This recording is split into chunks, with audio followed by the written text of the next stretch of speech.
Namaskar to all of you. Myself Asit Kumar Patnaik. My channel name is Asit Government Rule Guru. Today I will discuss traveling allowance part 1. So please subscribe my channel so that in future you can get notification for incoming videos.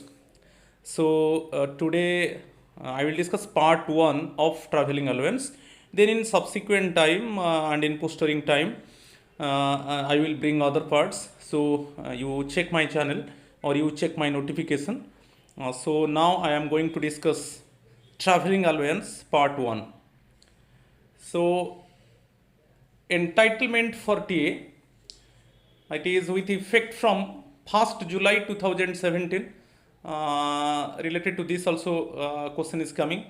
It means basically in 7th pay, on which date revised traveling allowance modified by the government. It is 1st July 2017, or daily allowance shall be determined as per the pay.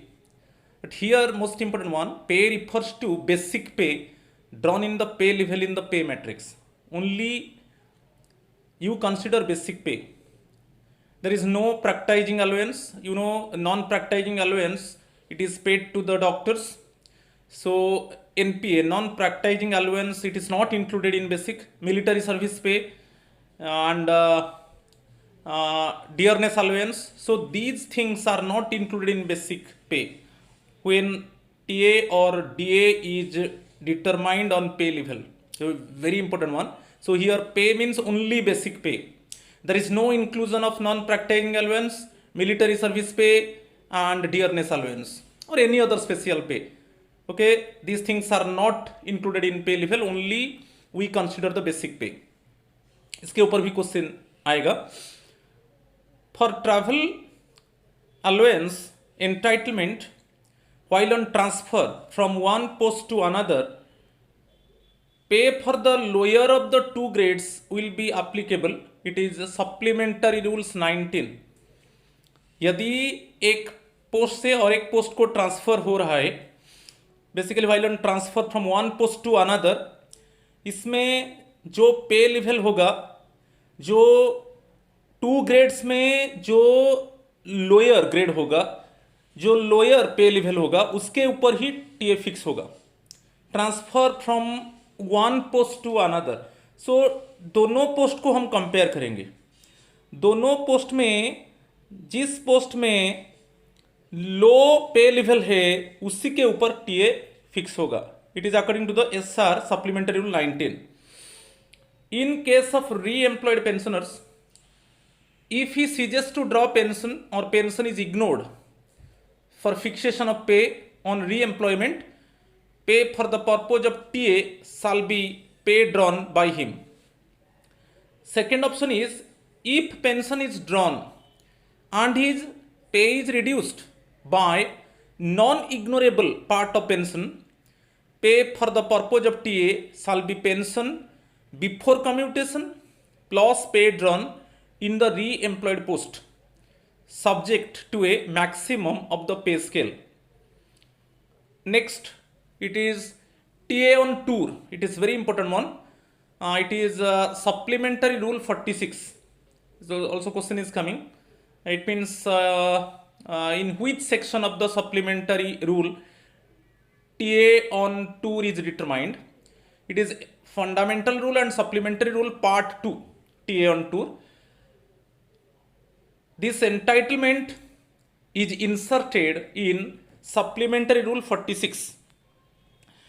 TA on tour is from duty point or residence at headquarters to duty point at the distance station and vice versa. जो TA tour के ऊपर होगा वो हमारा जो duty point है और जो रेसिडेंस है हेडक्वार्टर से training station, distant station means हमारा टूर स्टेशन. ओके, उसके हिसाब से टीए हम रीइंबर्स करेंगे. ठीक है, तो duty TA on tour is from duty point और residence at headquarters to duty point at the distance station and vice versa. It comprises fare for journeys by rail or road or air or sea. Road mileage for road journey otherwise than by bus. Third one, Delhi allowance for the entire period of absence from headquarters including journey period. Third one is very important one. Delhi allowance हमको प्राप्त होगा, journey period को हम include करेंगे और जितना दिन हम स्टे करेंगे टूर स्टेशन में, जितना दिन हम स्टे करेंगे और हमारा जर्नी पीरियड में हमको दिल्ली अलाउंस मिलेगा. ओके, तो ये तीन चीज को हम देखना है. सो क्या क्या रिम्बर्स होगा ना, fare for journeys by rail, road, air और sea, any road mileage other than by bus, और third one daily allowance. Okay, ये सब रिम्बर्स होगा. और जो रिम्बर्स होगा वो रेस्ट्रिक्ट रहेगा ड्यूटी पॉइंट और residence at headquarter to the tour station and vice versa, to and fro, जाने का और आने का. Employees living in cities with urban agglomeration for reimbursement of to and fro taxi और scooter charges from the residence in the UA urban agglomeration to the railway station or bus station or airport. इसको भी ध्यान देना है. Next one, it is very important one, journey by rail or air within the country. इसमें question आता है कि जो पे लेवल इन पे मैट्रिक्स है, it is split off into how many parts? It is split off into 4 parts. Journey by rail और air within the country, इसके ऊपर आता है 4 पार्ट्स की, 3 पार्ट्स की, 5 पार्ट्स. यहां पर जो फिक्स हो रहा है जो पे लेवल के हिसाब से, तो वो 4 पार्ट्स में डिवाइड हुआ है. 14 एंड अबोव, पे लेवल 14 एंड अबोव, बिजनेस और क्लब क्लास बाय एयर और first class AC by train. Clear, 14 and above. Then pay level 12 to 13A, 12 and 13 and 13A, pay level 12, pay level 13 and 13A, economic class by air or SC1 by train, first class SC, दोनों economic class by air और SC1 by train. 6 to 11 economic class by air और SC2 by train. 5 and below first class in train और SC3 और SC chair car by train. तो ये बहुत important है. तो इसमें जो pay level it is split off और it is subdivided in 4 parts. Just to remember, 14 and above, 12 and 13 and 13A, another one 6 to 11, another one 5 and below.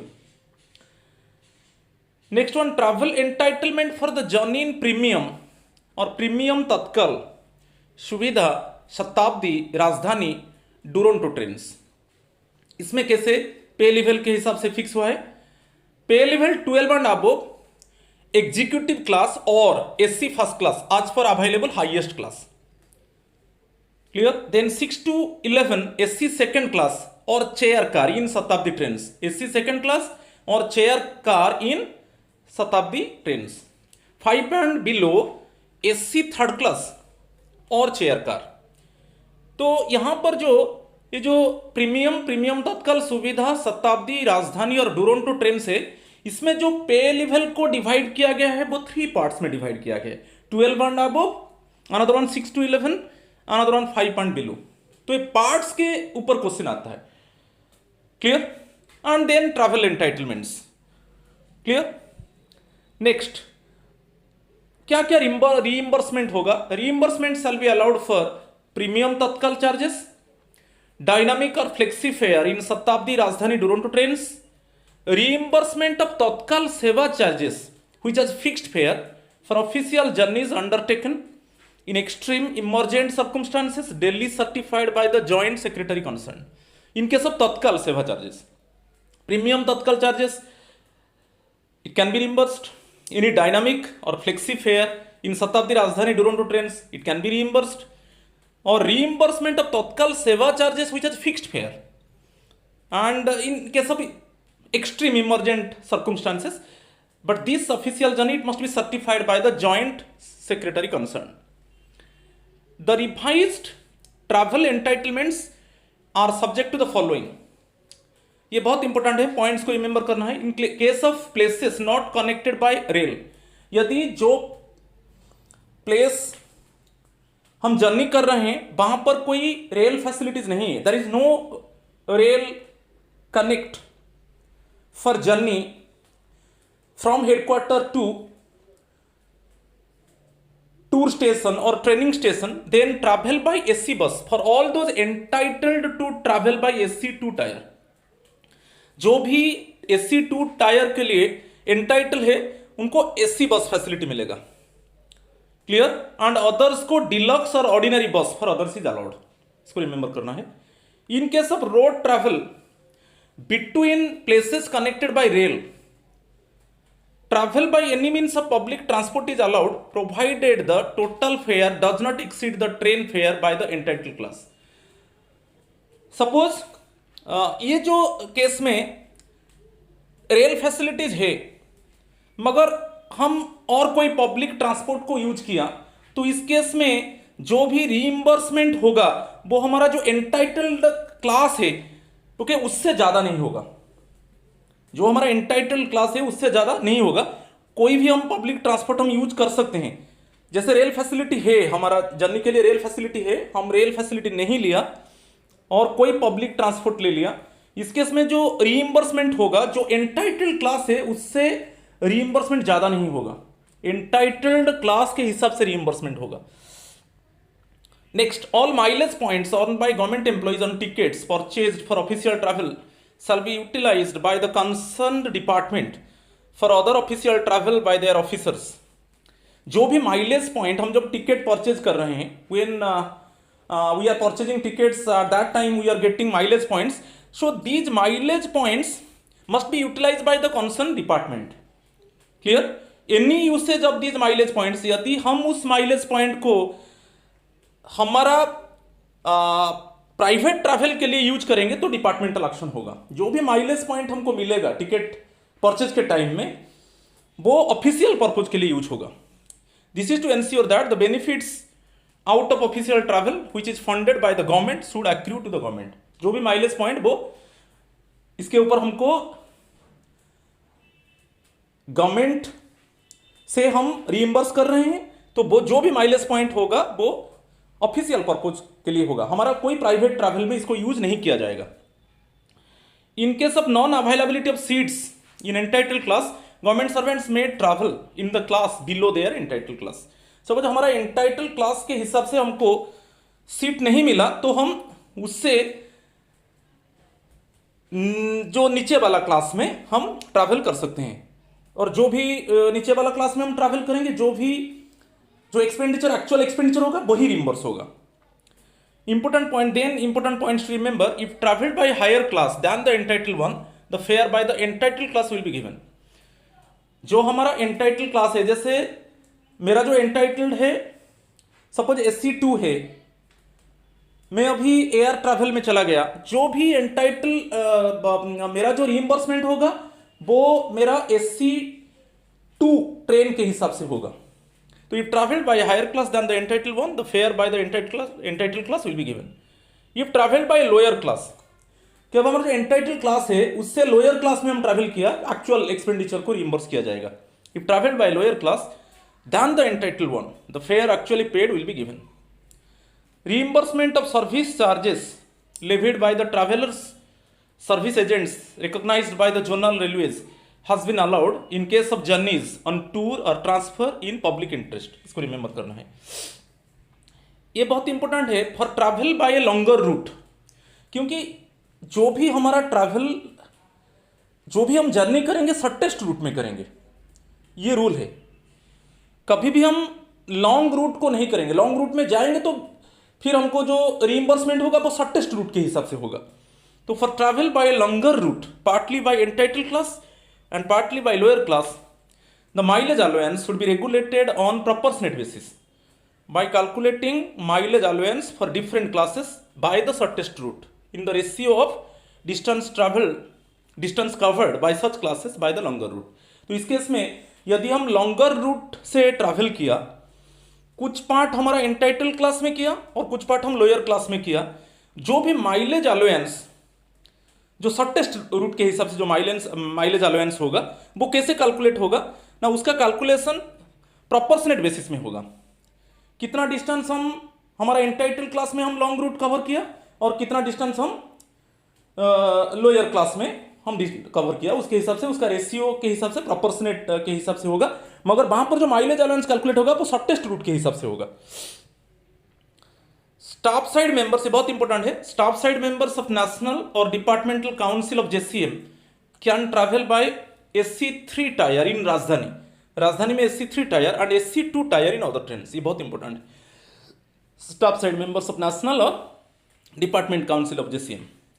Reimbursement of internet or e-booking charges for booking through website of Indian Railways may be allowed for tour and LTC journeys। ये reimburse होगा। जैसे हम ticket book करेंगे, कोई internet charges होगा, कोई ई booking charges होगा, वो रिम्बर्स होगा। Service tax, education cess and other levies also reimbursable होगा। नेक्स्ट वन, ये बहुत इंपॉर्टेंट है। Government servants participating as players और athletes, managers, coaches, masseurs or doctors in sporting events of national or international importance within India are allowed to travel by rail in first class। जो भी government servant participate कर रहा है आज ए player, आज athlete, कि आज मैनेजर, कि आज कोच, और वो जो पार्टिसिपेट कर रहा है वो नेशनल और इंटरनेशनल इवेंट होगा, उसमें पार्टिसिपेट कर रहा है within India, then his entitled class is first class in rail. ये बहुत इंपॉर्टेंट है, उसके ऊपर क्वेश्चन आ रहा है। Next one, journey by air only, इसको हम डिस्कस कर चुके हैं। Journey by air it is supplementary rule 48B। तो पे level with in India 14 and with in India, first जो बीट ए में with in India 14 and above business और क्लब क्लास, जो पे लेवल है 14 एंड अबव उनको business और club class में वो ट्रैवल करेंगे। 6 to 13 है, पे लेवल 6 to 13 है इकोनॉमी क्लास। ओके, बहुत इंपॉर्टेंट है। ओनली ये दो इट मीन्स दोनों में डिवाइड किया है, 14 एंड अबव बिजनेस और क्लब क्लास, 6 to 13 है economic class. Outside India pay level 17 and above first class, 14 to 16 business और club class, 13A and below economic class. It is outside India. तो ये 3 parts में divide किया गया है, 17 and above, पे लेवल 14 to 16 एंड पे level 13A and below. Employees working in Tripura may travel by air between Agartala and Kolkata on tour or transfer only. It is supplementary rule 48B. In other cases, secretaries of the administrative ministries can authorize air travel if the expenditure is kept within funds allotted. इसको remember करना है। Special case को चलेंगे। One member of the personal staff of minister may be permitted to travel with him on tour, whether official or private। कोई भी minister travel कर रहा है, ओके, तो इसमें एक पर्सनल स्टाफ जो नॉन एंटाइटल्ड है, वो एक पर्सनल स्टाफ ट्रैवल कर सकता है, कोई ऑफिशियल पर्पज हो और कोई प्राइवेट पर्पज हो। Similarly, one non entitled officer मे अकम्पनी VIPs और foreign delegates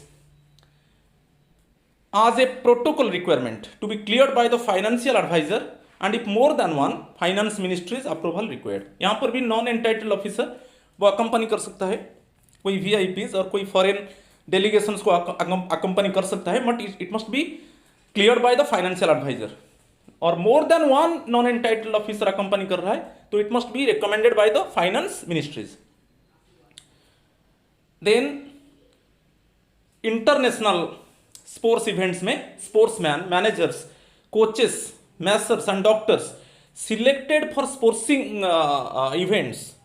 sporting events of international importance held outside India में ट्रैवल बाय इकोनॉमिक क्लास। कोई भी स्पोर्ट्समैन, कोई भी managers, coaches, masseurs, doctors, they basically participated in international sporting events, then they must entitle in economic class, okay, for travel purposes. ये बहुत important है। तो India के अंदर first class in rail and outside India it is economic class. ये दोनों को remember करना है। In all cases of air travel, both domestic and international, where Government of India bears the cost of air passage, the officials have to travel only by Air India। जो travel करना है only Air India में travel करना है।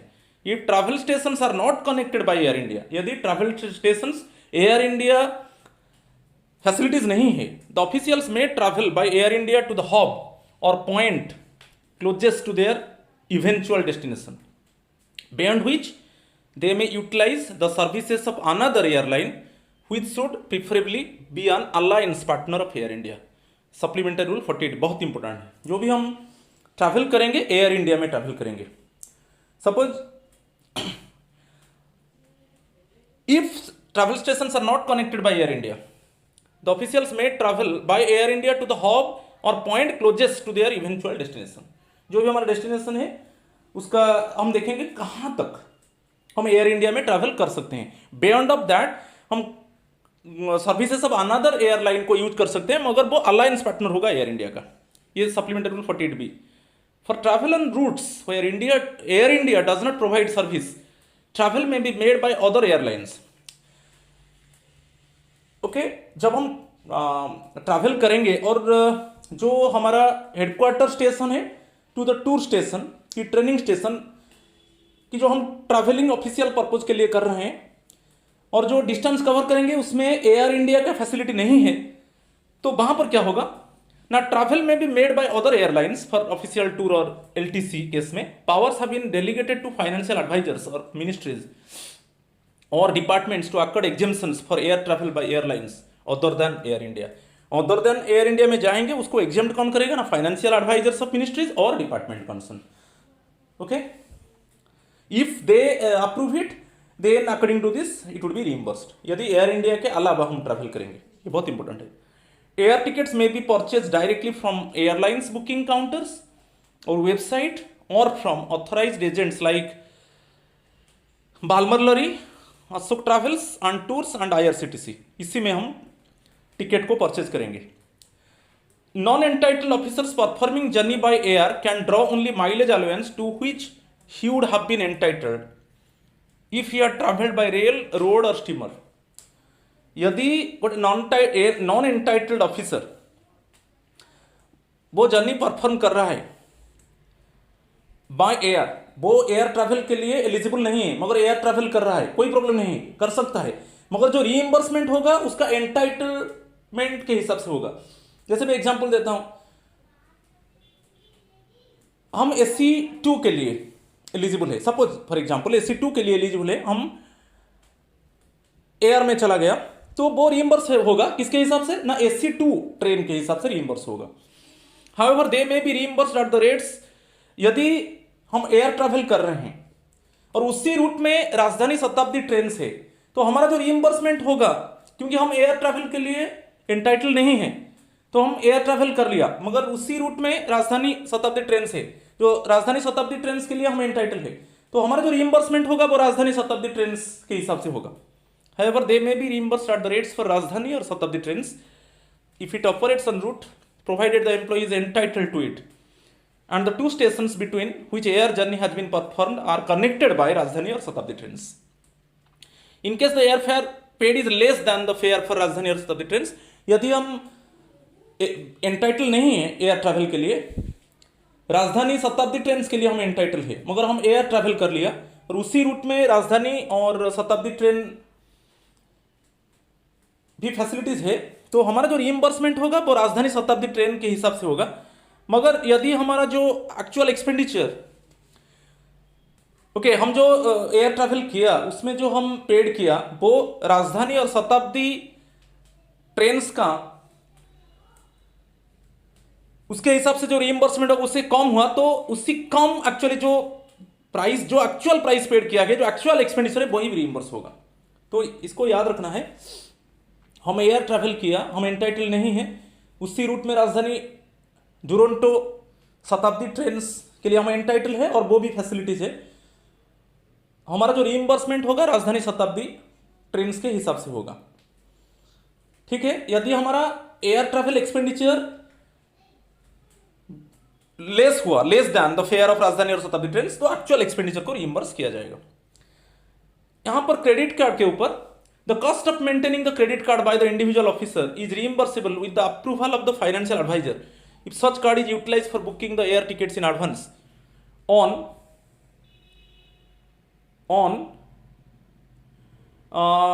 discounted fare for providing larger savings to the government. यदि credit card को हम advance के आकार में टिकट बुक करते हैं, यदि क्रेडिट कार्ड को यूज किया गया एडवांस के हिसाब से, उससे एयर टिकट बुक किया गया, तो उसका जो मेंटेनेंस होगा वो मेंटेनेंस, उसका क्रेडिट कार्ड का मेंटेनेंस जो भी खर्च होगा वो मेंटेनेंस ऑफिस करेगा। और मगर यहां पर फाइनेंशियल एडवाइजर का अप्रूवल होना चाहिए। The cost of maintaining the credit card by the individual officer is reimbursable with the approval of financial adviser if such card is utilised for booking the air tickets in advance on discounted fare for providing larger savings to the government. यदि individual officer का credit card में official travel book हो रहा है discount के हिसाब से, तो उस केस में गवर्नमेंट को बेनिफिट हो रहा है, तो उस केस में फाइनेंशियल एडवाइजर का अप्रूवल लेने के बाद जो क्रेडिट कार्ड का मेंटेनेंस होगा तो वो उसको ऑफिस बियर करेगा। द कैशबैक, जो भी कैशबैक हमको मिलता है वो कैशबैक हमारा प्राइवेट ट्रैवल में हम यूज नहीं करेंगे, उसको ऑफिशियल पर्पस में यूज होगा। The cashback received on purchase of air tickets by using credit cards should be deposited with the government by the official. ये बहुत इंपॉर्टेंट है। कोई माइलेज पॉइंट्स हमको मिलता है, mileage points on tickets may be used for official travel by the concerned और other officers. Free companion tickets मिलता है इंटरनेशनल ट्रैवल में, वो फ्री कंपानियन टिकट्स को हम हमारा प्राइवेट पर्पज के लिए हम यूज नहीं कर सकते, तब हम गवर्नमेंट को इन्फॉर्म करेंगे, हमको गवर्नमेंट को इन्फॉर्म करना पड़ेगा। तो free companion tickets may be availed for international travel only. Incentives such as free companion et cetera should be negotiated by officer for benefit of government. Officers should avail the new packages or concessions offered by Air India for government officials with effect from 1st October 2009, both on domestic and international travel. Whenever the competent authority certify that air travel is urgent and necessary in the public interest, any government servant may travel by air. ये बहुत important है। यदि competent authority ये सोचता है कि air travel necessary है, बहुत इमरजेंसी कंडीशन में एयर ट्रैवल है, बहुत नेसेसरी है, तो उस केस में कोई भी गवर्नमेंट सर्वेंट उसको अवेल कर सकता है, मगर ओनली इमरजेंसी केसेस, ओके, और इन नेसेसरी केसेस। क्लियर? तो when ever the competent authority certify that air travel बहुत नेसेसरी है, तो उस केस में नॉन एंटाइटल्ड ऑफिसर वो ट्रैवल कर सकता है, कॉम्पिटेंट अथॉरिटी उसका अप्रूव करने के बाद, मगर वो जो होगा वो इमरजेंसी केसेस में होगा। Next one, the president may grant general permission to any government servant और class of servants to travel by air as a matter of routine in connection with specified journey or journeys।